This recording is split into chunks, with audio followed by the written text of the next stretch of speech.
all the propaganda in Europe and the US about the Ukraine war say unprovoked aggression by Russia. Nothing happened. We didn't do anything.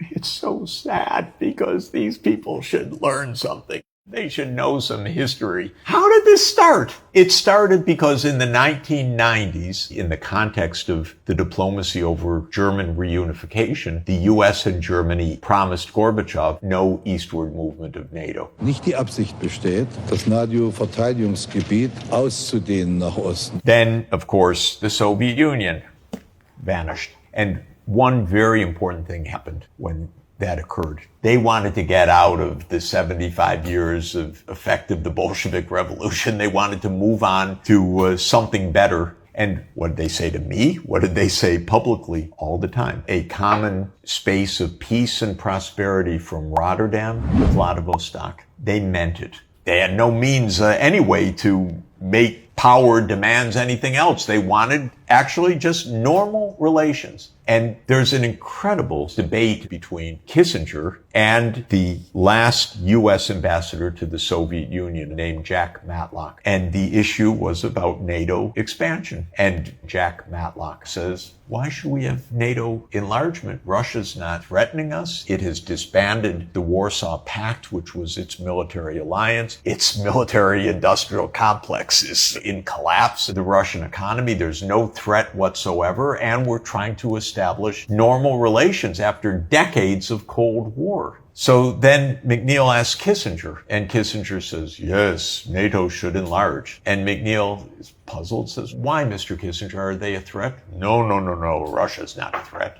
Well, are they threatening any of their neighbors? No, Russia's not threatening any of its neighbors. But Ambassador Matlock says this would aggravate the Russians badly. And Kissinger says, well, if you can't aggravate them when they're weak, what are you going to do when they're strong? If we are reluctant to antagonize the Russians today when they're weak, it is an illusion to think we can suddenly move in that direction when they're stronger. And that's the American idea. Always take advantage. Why not? Instead of saying, okay, maybe we can have normal relations. They couldn't imagine that. So, of course, the U.S. cheats, as it always does, and Clinton starts saying, well, maybe there should be NATO enlargement, not taking care of any promises that were made. The partnership invites all former Warsaw Pact and former Soviet states, plus other non-NATO members, to join in military cooperation with NATO. They decided we're going to weaken Russia, we're going to put our military all around and make Russia fall into pieces. Said, oh, there'll be a confederation of 3 weak states, European Russia, Siberian Russia, Far East Russia. And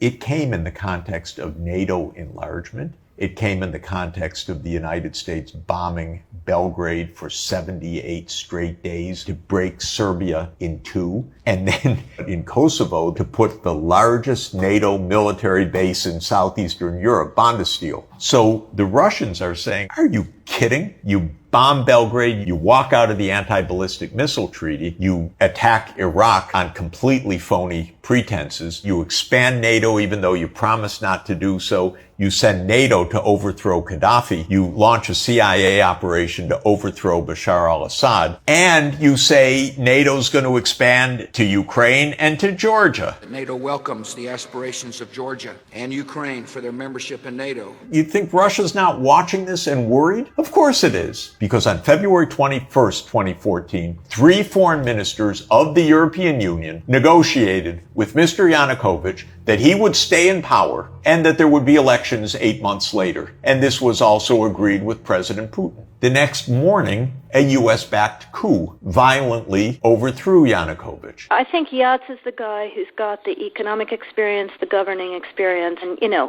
fuck the EU. No, exactly. And I think we've got to do something to make. And it took the United States a nanosecond to say, we support the new government. Right now, Vice President Biden just spoke with Prime Minister of Ukraine to assure him that the United States supports his government's efforts and democratic future of Ukraine. And Europe, because it's so filled with principles, said, no, Yanukovych is president. No, of course it didn't say that. It said whatever Daddy said. And Europe suddenly couldn't even remember 24 hours that it had negotiated an agreement with Yanukovych that he would stay in power. And they said, no, he resigned. And Yanukovych is saying, excuse me, I didn't resign. I was thrown out in a violent coup. I'm still president. You think the Russians don't know it? Of course the Russians know it. And they say, we don't like this because this is so typical of American operations. They want to own Ukraine so they can put their missile systems and their military bases on our border. Now, the interesting thing about Ukraine is that there was pretty much overwhelming opposition to NATO coming to Ukraine until the coup in February 2014. Yanukovych, who was the president overthrown,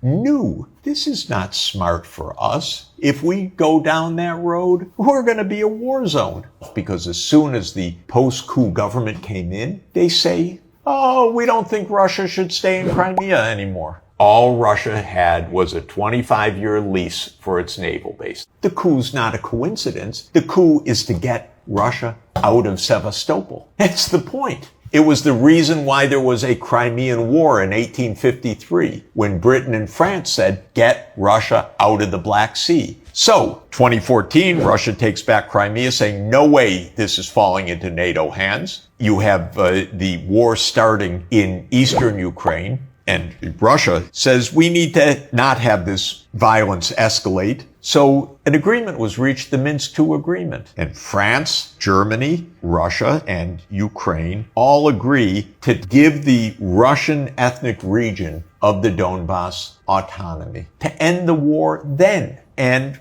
what does the United States do? Of course, it says to this coup-delivered government and Poroshenko, the president of Ukraine, blow it off. We don't want autonomy. We want to retake that region by force. And when Trump comes in the first term, the U.S. pours in the military aid and builds up a 1 million-person army, the largest in Europe, actually. And then what happened when Russia invaded in February 24th, 2022? Within about a week, Zelensky said, okay, we can be neutral. We can be neutral. And the Ukrainians sent a note to the Russians. We don't need the NATO invasion. You stop fighting and we'll declare neutrality. And a process started in Istanbul to have Ukraine and Russia sit down with each other. And on April 15th, they initialed a peace agreement, which was almost complete, to end the fighting based on Ukraine's neutrality. What happened? The United States and Britain told the Ukrainians, no, you continue fighting. And Ukraine probably, when the war is over, and 2 million, maybe more, dead and seriously wounded. These are people, but they have wives, children. Yes, and you never hear this from the Europeans that say, oh, this is just Russia, Russia, Russia, Russia, Russia. This was an America drunk with its power, saying we can do anything we want, and with a plan. And the plan was to turn Russia into a third-rate or fourth-rate or fifth-rate country, or to break it